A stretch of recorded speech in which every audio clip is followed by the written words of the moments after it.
नमस्कार, आपका मेरे यूट्यूब चैनल पर स्वागत है। आज हम 20 मार्च वर्ल्ड हैप्पीनेस डे के अवसर पर कैसे मिले बेहद ऊंचे स्तर की खुशी, इस मुख्य विषय पर चर्चा करेंगे।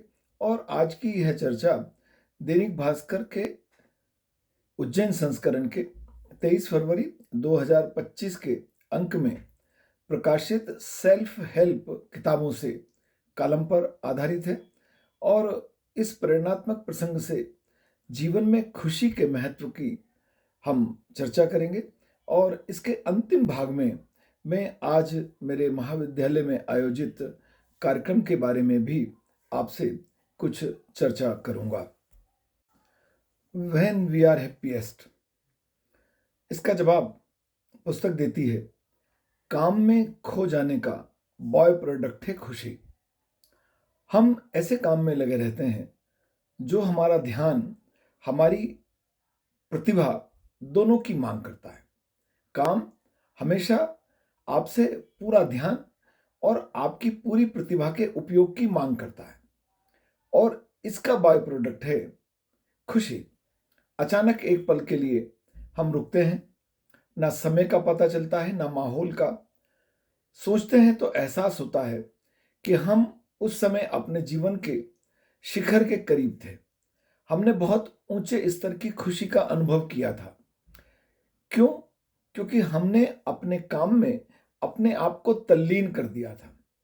हमने पूरा ध्यान अपने कार्य में लगाया था और उस काम में हमने अपनी पूरी प्रतिभा को झोंक दिया था। और यह तब हो पाता है जब हमने हमारे काम का स्वयं चयन किया है और यदि हम उससे पूरी तरह संतुष्ट हैं।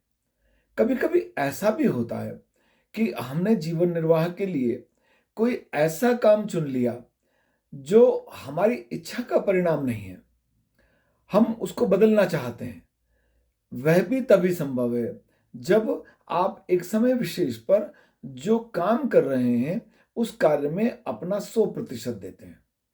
और उस 100% को देने से हमें एक आंतरिक खुशी मिलती है। और वह आंतरिक खुशी आज के लिए हमें संतुष्ट करती है और जीवन में कल का जो हमारा लक्ष्य है उसे प्राप्त करने के लिए हमें प्रेरित करती है। तो सीधी और बिल्कुल अंतिम बात है कि अगर हम हमारे काम में पूरी तरह खो जाते हैं, उसमें अपनी पूरी प्रतिभा को लगा देते हैं, तो उस खो जाने और प्रतिभा को लगाने के परिणाम स्वरूप जो परिणाम हमें प्राप्त होता है, वह परिणाम हमें हमारे जीवन में आंतरिक खुशी प्रदान करता है। तो काम में खो जाने का बाय प्रोडक्ट है खुशी। Taking charge. हमारी परेशानियां हमेशा हमारी ही रहेंगी। जिस क्षण हम ये पहचान लेते हैं कि हमारी कठिनाइयां किस हद तक हमारी अपनी बनाई हुई है, उसी क्षण से उसका समाधान मिलना प्रारंभ हो जाता है। देखिए, मेरा ऐसा मानना है और मुझे जीवन भर इस बात पर विश्वास रहा है और वहीं से जो कुछ भी मैंने सफलता प्राप्त की है वो प्राप्त हुई है। और वह यह है कि यदि जिस क्षण हम ये मान लेते हैं कि अगर कोई परिणाम अपेक्षित नहीं प्राप्त हुआ, तो उसका कारण यह है कि हमने उसमें हमारा पूरा प्रयास नहीं किया, 100% नहीं लगाया। और जिस क्षण हमने कमजोरी को पहचान लिया, जिस क्षण हमने ये मान लिया कि हमसे कुछ गलती हो गई थी, वहीं से सुधार की शुरुआत हो जाती है। और जब हम अपनी गलती को मानते नहीं, तो सुधार का फिर कोई अवसर नहीं होता, फिर जीवन में खुशी का कोई अवसर नहीं होता, क्योंकि आप बदलाव के लिए तैयार नहीं हैं। तो ये मान लेना कि ये जो समस्या मेरे समक्ष आ रही है, शायद ये मेरे कारण भी पैदा हो सकती है और इसे मैं किस प्रकार से सुधार कर सकता हूं, समाधान मिलना प्रारंभ हो जाता है। जैसे ही आप ये मान लेते हैं कि मैं जहां हूं अपनी पसंद से हूं और मैं इससे कुछ बेहतर चुन सकता था, वहीं परिवर्तन की प्रारंभ हो जाता है, परिवर्तन की शुरुआत हो जाती है। जैसा कि मैंने इसके पहले भी आपसे कहा था कि कभी कभी ऐसा भी होता है कि हम किसी कार्य को करते हैं, वो हमारी पसंद का नहीं होता। प्रश्न पसंद और नापसंद का नहीं है। प्रश्न इस बात का है कि वर्तमान समय में आप जो कार्य कर रहे हैं उसमें आप अपनी पूरी क्षमता को लगा दीजिए। वहीं से परिवर्तन की शुरुआत होगी, वहीं से कुछ अच्छा होने की शुरुआत होगी और हम जीवन में कुछ नया चयन कर सफलता प्राप्त कर पाएंगे। कई बार ऐसा होगा, मैंने पूर्व में भी कहा, कि कुछ कठिनाइयां ऐसी होंगी जिनकी हमने कल्पना नहीं की थी। कई बार हमारे समक्ष ये प्रश्न उपस्थित होता है कि ये कठिनाइयां मेरे समक्ष ही क्यों आई। पर जब हम उसे ऐसा मान लेते हैं कि यह ईश्वर का उपहार हो सकती है, इस चुनौती का मुझे सामना करना है, तो फिर सफलता के द्वार, खुशी के द्वार खुल जाते हैं। ग्रेटिट्यूड। मुश्किल समय में जरूरी है कृतज्ञता। जीवन के हर अवसर पर जरूरी है कृतज्ञता। हर नया दिन हमारे लिए ईश्वर का एक उपहार है और विनम्रता, कृतज्ञता हमें थामे रखती है।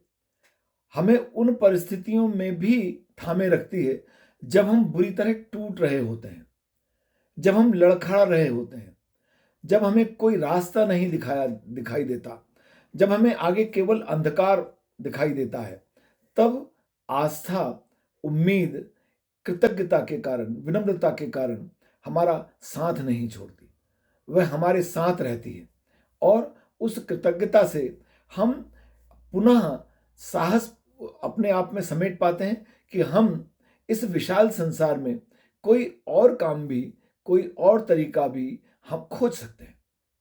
तो जीवन में आने वाली अवसरों का लाभ उठाने के लिए विनम्र होना बहुत आवश्यक है, कृतज्ञ होना बहुत आवश्यक है।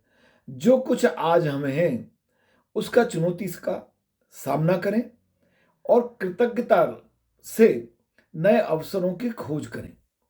जब आप चुनौतियों का सामना करते हैं, जब हम कृतज्ञ बने रहते हैं, जब हम विनम्र होते हैं, तो नए नए अवसर हमारे समक्ष उपलब्ध हो जाते हैं। अच्छा, मुश्किलें किसके जीवन में नहीं आती, ये अगर आप समझ लें, ये आप मान लें, और इसके समझने और मानने के लिए ये आवश्यक है कि हम हमारे जो पूर्वज हैं, हमारे अपने जो बड़े हैं, हमारे अपने आसपास जो हमारे मित्र और वरिष्ठ लोग हैं, पुस्तकें हैं, सफल लोगों की कहानियां हैं, जब हम उनसे पढ़ते हैं और सीखते हैं, तो हम सफल लोगों की कहानियों को पढ़ें, उनसे सीखें। हमारे आसपास जो लोग उपस्थित हैं, उपलब्ध हैं, उनके अनुभवों का लाभ लें, तो निश्चित तौर पर हमें जीवन में नए नए रास्ते मिलते हैं और हम अपने लिए सफलता के नए द्वार खोल सकते हैं। परंतु कृतज्ञता, विनम्रता इसके लिए बहुत आवश्यक है। अपने आप में ये मानना और सोचना बहुत आवश्यक है कि मैं अपनी वर्तमान परिस्थितियों को बदलने के लिए सक्षम हूं। व्यक्तित्व का एक बड़ा हिस्सा हमारे बचपन पर निर्भर करता है। कैसे मित्र हैं, कैसा परिवार ने हमें संस्कारित किया है, कैसा हमारा संबंध आस पड़ोस के साथ था, समाज, परिवार के बारे में हमें कैसा दृष्टिकोण दिया गया है, इस सब से हम बहुत कुछ सीखते हैं और वह जीवन भर हमारे साथ रहता है। और जहां ये बहुत कुछ अच्छा नहीं मिल पाता, वहां बहुत से लोग जीवन में सदैव असंतुष्ट रहते हैं। जब भी असंतुष्ट रहते हैं, तब उनके पास वह सब कुछ है जो वो चाहते हैं, जो उनकी मांग है, जो उनकी अपेक्षा है, जो उनको लगता है कि उनके जीवन में होना चाहिए था, वो सब उनके पास है। तब भी असंतुष्टि है, समझ नहीं पाते कि वो ऐसा क्यों हो रहा है। अच्छा घर, अच्छी नौकरी, वह समस्त सुख सुविधाएं वह जो अपने जीवन में चाहते थे, संपत्ति, उपलब्धियां, सब कुछ है, पर असंतुष्टि है जीवन में। यह आपको जीवन में आगे बढ़ने से रोकती है। जीवन में आपके आसपास जो लोग हैं, उनसे आपके अच्छे रिश्ते जीवन में पूर्णता का एहसास दिलाते हैं और यह पूर्णता जीवन में खुश रहने में, स्वयं खुश रहने में और दूसरों को खुश रखने में बहुत महत्वपूर्ण भूमिका निभाती है। तो अगर किसी कारण से हम असंतुष्ट हैं, बेचैन हैं, तो असंतुष्टि और बेचैनी हमारी आंतरिक है। उन कारणों को खोजना, पहचानना और उन परिस्थितियों को दूर करना जिनके कारण असंतुष्टि है, बस यही खुशी का एकमात्र रास्ता है। ये सच है कि जीवन में बचपन में हमें सिखाई गई बातें जीवन भर हमारा निर्देशन करती हैं। और मेरा ऐसा मानना है कि कोई भी परिवार, कोई भी समाज, कोई भी राष्ट्र अपने बच्चों को असंतुष्ट रहना नहीं सिखाता।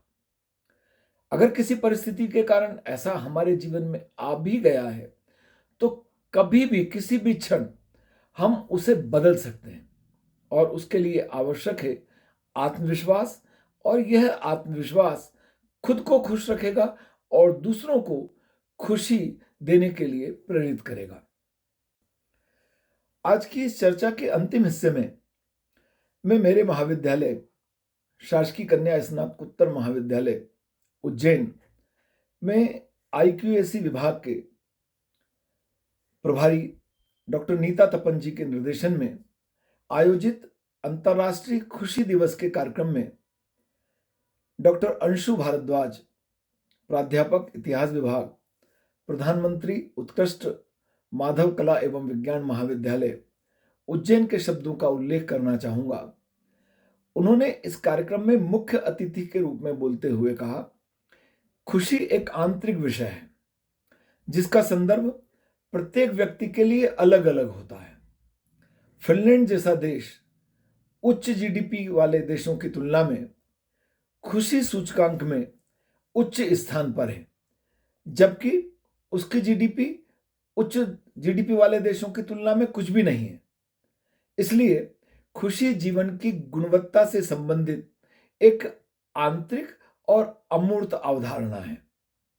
इस अवसर पर मैंने भी कहा कि स्थायी खुशी दान देने और लक्ष्यों को प्राप्त करने से मिलती है, और मुझे तो जीवन में यही बात प्रेरित करती है। इसी से मैं सदैव बहुत खुश रहता हूं कि मैंने कुछ अच्छा दूसरे के लिए कभी किया और जीवन में अपने लक्ष्यों की प्राप्ति की। ये बहुत आंतरिक संतुष्टि मुझे देती है।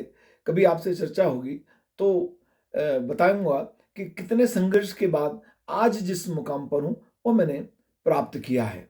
इस अवसर पर महाविद्यालय की प्राध्यापिका डॉक्टर रंजना शर्मा, जो विक्रमोत्सव के अवसर पर आयोजित अंताक्षरी कार्यक्रम की विजेता रही हैं, उन्होंने गीत गाया। महाविद्यालय की डॉक्टर वर्षा Agarwal, doctor Rekha Sharma, doctor Suchitra Chandorkar, doctor सीमा शर्मा, डॉक्टर सुरभि शर्मा, अनुराधा परमार ने गीत गाए, और वह सब गीत खुशी से संबंधित थे। डॉक्टर आभा दीक्षित ने एक हास्य व्यंग्य की बहुत सुंदर कविता सुनाई, जो जीवन में बहुत प्रेरणा देती है, खुशी देती है। परिचर्चा में doctor GD Agarwal, doctor Ranjana Wankhede, doctor Samina Qureshi, doctor Pooja Vinodiya ने भी अपने अनुभव और विचारों को साझा किया। इस अवसर पर अध्यक्षीय उद्बोधन देते हुए संस्था के प्राचार्य डॉक्टर हेमंत गहलोत जी ने कहा कि खुशी एक दिल की अनुभूति है जो कला, साहित्य या फिर छोटे बच्चों की मासूम हंसी में भी मिल सकती है। और उन्होंने इस अवसर पर एक फिल्मी गाना भी गाया जो भी खुशी से संबंधित था, खुशी देने वाला था। और इस पूरे कार्यक्रम का संचालन डॉक्टर दीक्षा गुप्ता जी ने किया, और हास्य योग के माध्यम से इस कार्यक्रम का समापन हुआ। इस पूरे वीडियो के माध्यम से हमने आज अंतर्राष्ट्रीय खुशी दिवस के अवसर पर चर्चा की। यह खुशी कैसे प्राप्त हो सकती है, इसके बारे में चर्चा की। मुझे लगता है कि यह वीडियो आज के अंतर्राष्ट्रीय खुशी दिवस के अवसर पर हमारे लिए उपयोगी होगा, विद्यार्थियों के लिए उपयोगी होगा।